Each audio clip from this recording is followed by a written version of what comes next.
안녕하세요. 반년 전 파혼한 30대 초반 스튜어디스입니다.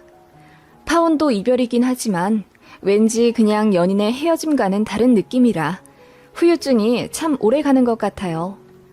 그래도 그지 같은 집안과 엮여 불행하게 살지 않게 되어 얼마나 다행인지 몰라요. 이혼하게 된 계기는 예비 신호의 행동이지만 어떻게 보면 남친 때문이기도 해요. 결국 똑같은 남매라 저도 정이 떨어졌거든요. 전 남친과 저는 아는 사람 소개로 만나 2년 정도 연애한 사이였습니다. 남친은 은행원이었고 저보다 나이가 5살 많아서 빨리 결혼하고 싶어 했습니다. 저희 집이나 남친 집이나 비슷비슷했고 어찌 보면 평범했어요. 양가 부모님들 건강하게 두 분 잘 지내시고 저는 위로 오빠 1명, 남친은 위로 누나가 1명 있었습니다. 두 집안 다 경기도에서 살고 계시고 자식들만 따로 서울에서 독립해 살고 있는 상태였어요. 저도 스튜어디스라 연봉 나쁘지 않고 남친도 1금융권 은행 다니는 사람이라 직업 좋고 학벌 좋았습니다. 이래저래 서로에게 찰떡 같은 인연이라 생각했고 그래서 더 끌렸던 것 같아요. 그렇게 자연스럽게 결혼까지 이야기가 나온 거죠. 양가에서 5천만 원씩 도움 주시기로 했고 남친이 가전 가구까지 해오기로 했어요. 그리고 결혼 준비 비용과 신혼여행 비용은 둘이 반반 하기로 했고요. 그렇게 정하기까지 서로 의견 충돌도 거의 없었습니다. 싸우지도 않고 행복하게 준비하고 있었어요. 양가에서 반대 전혀 없었고 상대가 데려올 예비 배우자에 대해 좋게 생각하고 계셨습니다. 예비 시댁에서도 제가 키 크고 용모 단정하다며 많이 좋아한다고 들었어요. 남친네 집은 키가 다들 작은 편이라 170cm인 저를 더 환영해 주셨죠.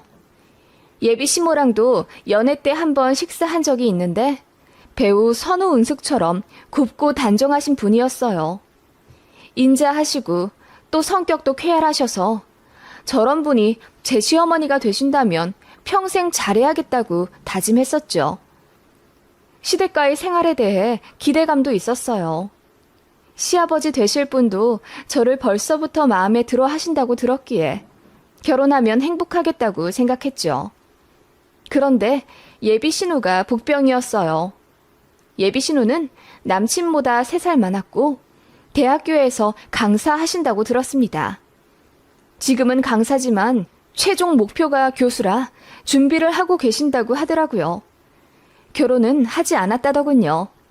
남친 말로는 파혼만 3번 했다고 하던데 그래서 그런지 이제 결혼의 뜻이 아예 없는 것 같아 보였습니다. 남자 쪽에서 다 파혼 요구했다고 하던데 이유 물어보니 남친이 말을 얼버무리며 얘기를 안 하더라고요. 이유가 있겠거니 생각했어요. 아무튼 서로의 결혼에 대해 뜻 맞출 것 다 맞추고 양가의 인사도 다 드린 상태였어요. 저희 오빠는 결혼하고 아이 2 낳아 서울에서 살고 있는데 오빠네 집에 가서 식사도 한번 했죠. 그리고 저도 예비 신우와 자리를 한번 마련해달라고 남친에게 요구했는데 남친이 이상하게 자기 누나랑 약속을 안 만들고 자꾸 피하는 느낌이었어요. 누나가 바쁘다, 누나가 아프다 자꾸 반복하면서 어차피 나중에 가족 되면 마주칠 사람인데 미리 만날 필요가 뭐 있냐고 하더군요. 그 말도 맞는 것 같더라고요.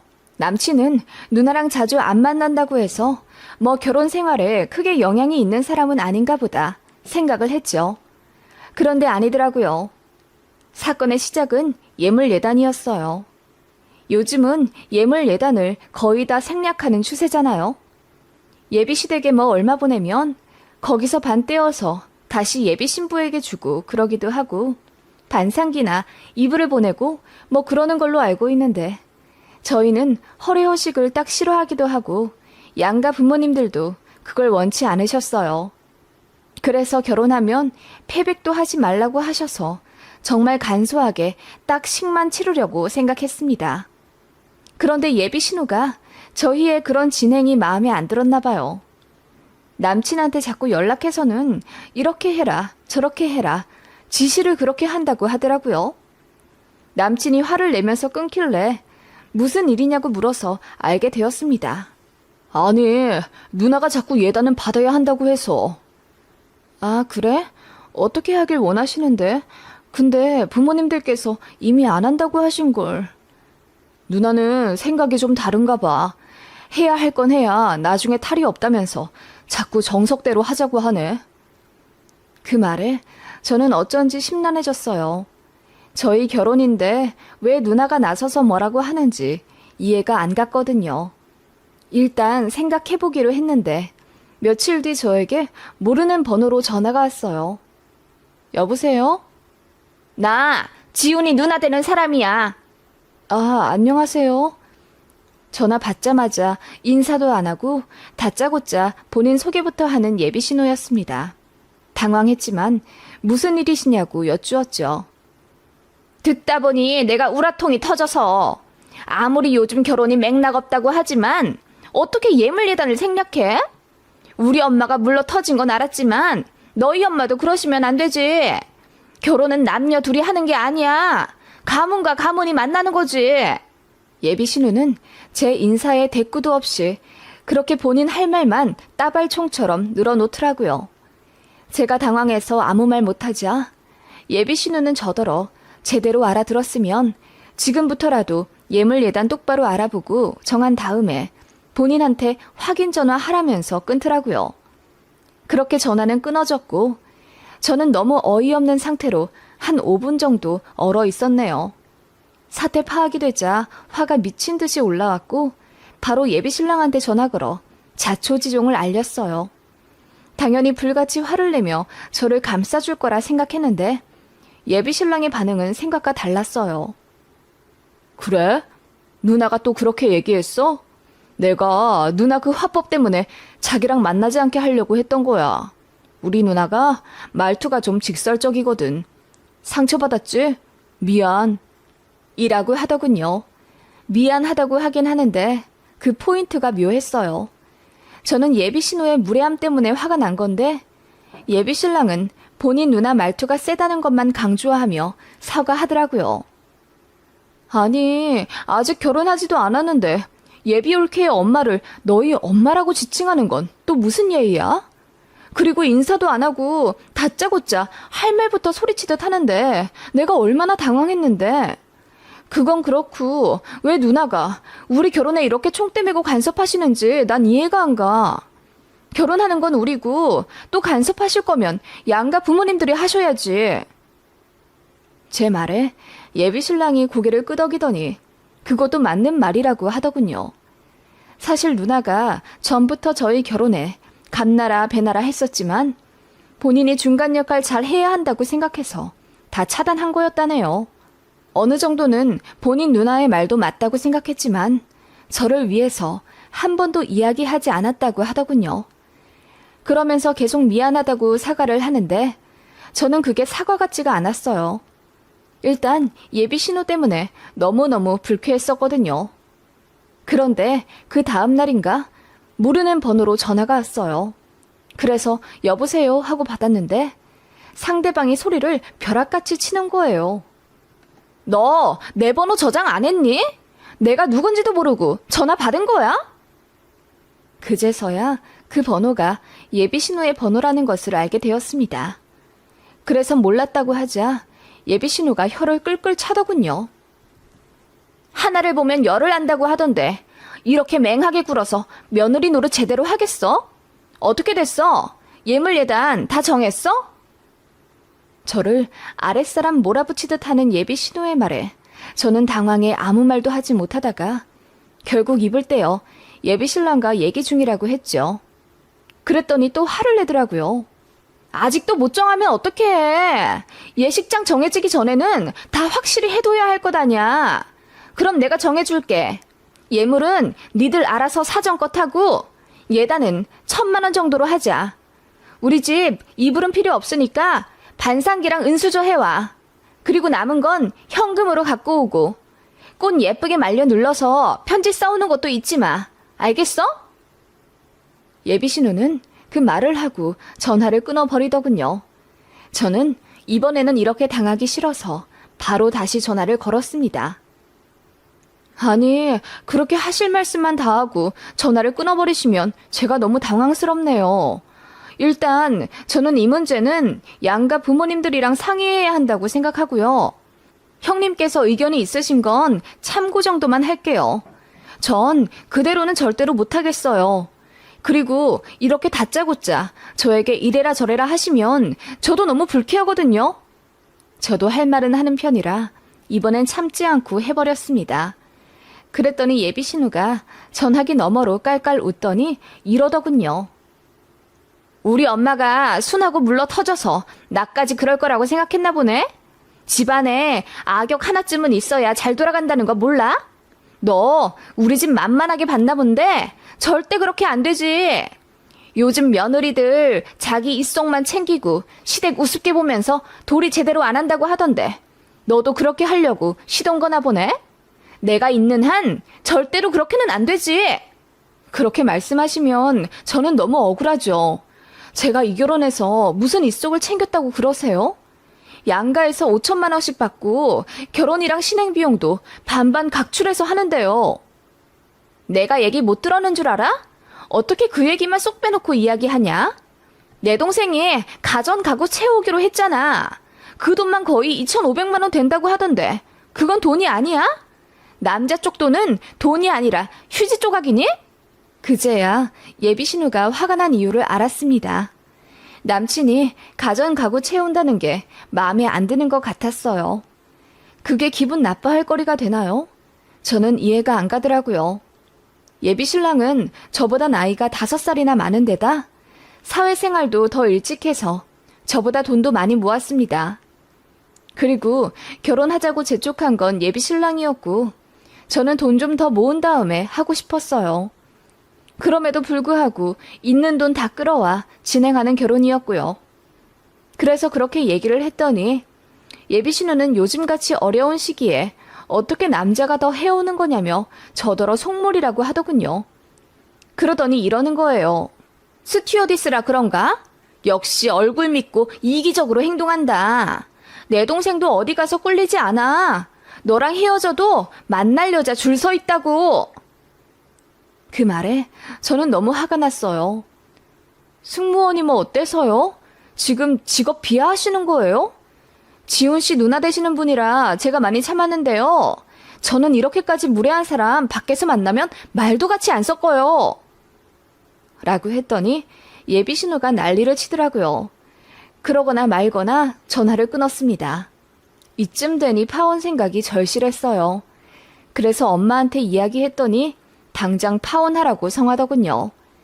친구들한테는 차마 이야기하지 못했어요. 결혼 준비에 행복해하는 모습만 보였는데 갑자기 이런 얘기 꺼내며 나 힘들다 토로하는 게 어쩐지 창피했거든요. 그래도 이대로 결혼 진행하는 건 무리가 있겠다 싶어 남친에게 얘기했습니다. 당신 누나 때문에 결혼 못하겠다고 했더니 남친이 회사에 반차까지 내며 저에게 달려오더군요. 미안해. 내가 우리 누나에 대해 더 설명을 해줬어야 했는데 우리 누나가 좀 그래. 가르치는 일을 오래 해서 말투가 너무 험해. 그래도 잘 들어보면 다 우리 생각해서 하는 얘기야. 우리 생각해서 하는 얘기라고? 나더러 승무원이라 얼굴 믿고 이기적으로 행동한다는데 그것도 그럼 날 위해 한 얘기라고? 그러자 남친이 얼굴이 벌개지며 아무 말 못하더군요. 그게 아마 누나가 말 실수를 좀 한 것 같아. 미안해. 누나가 예물예단 제대로 하자는 이유는 널 위해서야. 그래야 네가 당당하니까 나중에 시댁에서 불합리한 당해도 할 말 할 수 있다고 하더라. 근데 그 말도 맞는 것 같더라고. 그러더니 제 앞에서 무릎을 꿇으며 제발 이해 좀 해달라고 빌더라고요. 저는 이 결혼 못할 것 같다고 당분간 만나지 말고 생각 좀 해보자고 했습니다. 그런데 그 후부터 정말 어이없게도 예비 신우로부터 전화가 오기 시작했습니다. 당연히 안 받았죠. 그러니 이번엔 예비 시모에게 전화가 불나듯 오더라고요. 그래도 같이 식사도 했던 분이고 저를 참 예뻐해 주셨던 분인데 이렇게 말도 없이 파혼하는 건 좀 예의가 아닌 것 같아서 예비 시모랑은 통화를 하려고 전화를 받았습니다. 여보세요? 현준이? 얘기 들었다. 내가 할 얘기가 있으니 제발 한 번만 만나자. 응? 지훈이 누나 때문에 그러지? 걔가 하는 말은 우리랑 전혀 상관없어. 그렇게 예비 시모는 저에게 애절하게 빌며 제발 한 번만 만나 얼굴 보고 얘기해보자고 하시더군요. 그분 부탁을 거절하기도 어려워 그럼 주말에 잠깐 카페에서 만나기로 약속을 잡았습니다. 그리고 만나게 되었는데 예비 시모가 제 손목을 잡으며 눈물까지 글썽거리시더라고요. 예비 신우가 성격이 너무 불같고 독단적이라 안 그래도 저에게 이야기를 해주려고 하셨대요. 예비 시부모님은 저희 결혼 준비하는 것에 대해 아무 불만이 없고 더 못해줘서 미안할 뿐이라고 하시더군요. 그리고 정말 솔직하게 이런 말씀까지 하셨습니다. 현주가 내 며느리 되었으면 정말 좋겠지만 그래도 파혼을 한다면 현주 앞길 잘 풀리길 바라면서 보내줄 거야. 우리 지훈이도 어쩌면 다른 짝을 만날 수도 있겠지. 나는 사실 지훈이가 누굴 데려오더라도 지 누나랑은 최대한 접촉 안 하게 하려고 했다. 명절에 마주치지도 않게 하려고 했다고. 지훈이 누나가 신우짓이라도 할까봐. 그렇게 눈물까지 글썽이며 속마음을 보이는 예비 시모였고 저도 안타깝고 답답한 마음에 눈물이 나더라고요.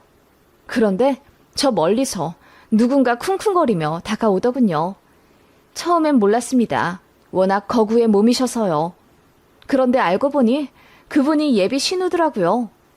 사진이랑 너무 달라 몰라본 거였어요.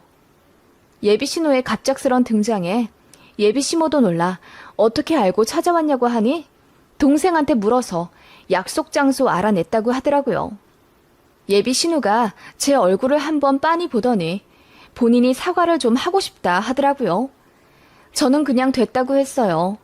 이미 상처 너무 많이 받아서 얘기하고 싶지도 않고 파혼할 생각이라고 하니 예비 신우가 한숨을 쉬며 예비 시모에게 5분만 자리 비켜달라 하더군요. 예비 신우가 입을 열었습니다. 내가 너무 강하게 얘기해서 놀랐구나? 미안해. 그냥 그게 내 스타일이야. 대신 뒤끝은 없어. 결혼해서 내 식구 되면 너도 후회하진 않을 거야. 내가 정말 잘해줄 거거든. 예단 얘기 강하게 한 건 너도 할 건 해야 서로 당당하게 할 말하지 않을까 싶어서 그랬어. 네, 그런데 제 가치관이랑 너무 맞지가 않는 것 같아서 많이 당황스러워요. 어떤 결정을 하든 제겐 시간이 필요합니다. 그러자 예비 신우가 알겠다고 하며 본인이 말하는 조건만 지켜주면 예단 안 해줘도 된다고 하더군요. 그러더니 가방에서 주섬주섬 서류 봉투를 하나를 꺼내더군요. 읽어보라 하며 건네주어 열어봤더니 가관이었습니다. 예단하지 않은 조건으로 첫 번째는 시부모님께 일주일에 한 번씩 무조건 안부 전화드리기. 두 번째는 아이는 둘 낳기. 세 번째는 출산하고 나서 일 관두지 않고 정년까지 버티며 일하기였습니다. 그런 식으로 10가지 조항이 있더라고요. 다는 기억이 안 나지만 시부모님 생신 때마다 생신상 차려드리기도 있었고 명절에는 아무리 아파도 시댁에 무조건 와서 1박 하기도 있었던 것 같네요. 제가 그걸 보면서 안색이 파리해진 채로 얼어있는데 저 멀리서 예비 시모가 소리를 치며 뛰어오시더군요. 그리고는 짝 소리가 났습니다. 예비 시모가 예비 신우의 뺨을 때린 거였어요. 그 순간 카페에 있던 사람들 모두 정적이 되었죠. 저도 너무 놀라 눈동자만 굴리고 있었습니다. 예비 시모는 소리를 치며 너 그 종이 또 갖고 온 거야? 이번에도 네 동생 파혼시킬 거니? 내가 누누이 말했잖아. 너나 잘하라고. 그냥 가만히 있어주면 어디가 덧나니? 라고 하셨고 예비 신우는 억울해하며 누가 나한테 잘하래? 엄마 아빠 생각해서 이렇게 내가 총대 매주는 거잖아. 나한테 고마워하진 못할 망정 왜 날 때려? 라고 하며 방방 뛰더라고요. 그렇게 예비 시모는 저에게 그 종이를 빼앗아 찢어버리려 하셨고, 예비 신우는 그걸 막고자 둘이 몸싸움을 하시더군요. 저는 혼란 그 자체였습니다. 그래서 자리에서 일어나 도망치듯 뛰쳐나왔죠. 그리고 예비 신랑을 만나 이 모든 사실을 자초지종 다 이야기하며 울었습니다. 얘기 들어보니 이전에도 이런 비슷한 일로 파혼한 적이 있다고 하더라고요. 오랜 만난 여친이 있었다던데 왜 결혼 코앞에서 헤어졌나 궁금했는데 누나 때문인 것 같더라고요. 그래서 우리는 아무래도 안 되겠다고 파혼을 해야겠다고 말하니 예비 신랑이 저를 애절하게 잡더군요. 누나 말은 신경 쓰지 마. 앞으로 신경 안 쓰게 할게. 원한다면 누나랑 아예 안 만나도 좋아. 그런데 내가 예전에도 말했지만 누나도 같은 여자로서 너 위해 충고하는 거야. 같은 여자로서? 그게 무슨 헛소리야? 결혼하는데 네가 안 해온 것도 있고 그러니까 혹시라도 시집살이 당할까 봐 걱정해서. 내가 뭘 안 해가는데 우리 집에서도 똑같이 5천 해주고 결혼 준비도 반반하잖아. 나도 내가 모은 돈 3천만 원 다 털어서 결혼하는 거라고. 누나 말대로 가전가구를 내가 더 하잖아. 반반 결혼은 아니지. 그리고 내 연봉도 더 많고 너는 애 낳으면 회사 간두지 않아? 집 대출금도 내 월급에서 다 갚아 나갈 텐데 내가 그런 얘기 한 적 있어? 뭐라고? 그게 지금 진심이야? 그래서 오빠는 나랑 결혼하는 게 손해보는 거라고 생각했던 거야? 손해는 아니지만 그냥 그렇단 얘기야. 그러니까 예단이라도 제대로 하자고 주장한 게 누나였고. 근데 자기가 싫다면 하지 말자. 내가 누나 설득할게. 그리고 자기도 우리 누나 진심은 왜곡하지 말아줘. 그 말에 저는 현기증이 나더라고요. 이런 인간이랑 평생을 함께할 생각을 했다니 2년 사귀면서 전혀 몰랐습니다. 프로포즈 할 때도 저를 평생 공주 대하듯 잘 해주겠다더니 속으로는 계산기 두드리고 있었을 줄이야. 저는 더 얘기할 가치도 못 느껴 바로 파혼하자고 했네요. 그러니까 그 인간이 저더러 예식장이랑 신혼여행 예약한 건 어떻게 하냐며 위약금 생각해서라도 저더러 즉흥적으로 결정하지 말라고 하더라고요. 그 말에 저는 그 인간 뺨을 내리치고 말았습니다. 네가 알아서 해. 정신 제대로 못 차리고 사는 벌금이라고 생각해. 정 그렇게 아까우면 네 누나한테 가서 갚아달라고 하든지. 라고 했더니 그 인간 벙찐 얼굴로 저를 쳐다보더군요. 그리고 나서 1-2달을 저에게 매달리더군요. 떼어내느라 혼났습니다. 정말 황당하죠? 지금 생각해보면 예비 신우도 그렇지만 전 남친이 더 문제였어요. 정에 이끌려 그리고 파혼했다는 소문에 휩싸이기 싫어 결혼을 진행하지 않은 게 다행이라고 생각했습니다. 한 가지 의문인 건 예비 시모는 그렇게 정상적인데 어떻게 자식들이 그럴 수 있을까요? 예비 시모도 한통속이었을까요? 이해가 안 가는 집구석입니다. 아무튼 전 남친은 결혼 준비 취소하면서 위약금 300만 원 물어냈다고 들었고 직장 내에 파혼 사유가 소문이 파다해져 망신당했다는 이야기를 들었습니다. 아마 소개팅이고 선이고 혼삿길 제대로 막히지 않을까 싶네요. 그리고 그 예비신호에 대해 알아봤더니 매번 파혼당한 이유가 예비시댁에서 퇴짜를 놓았기 때문이라네요. 성격이 너무 드세서요. 대학교에서도 인성 때문에 논란이 있었고 교수들이랑 강사들이랑도 같이 밥을 안 먹고 혼자 먹고 다닌다더군요. 학생들도 싫어하고요. 유명한 강사라고 하던데 아마 얘기 들으면 아실 분도 있겠네요. 그런 인간이 제 신우가 된다는 상상만 해도 몸서리가 쳐지네요.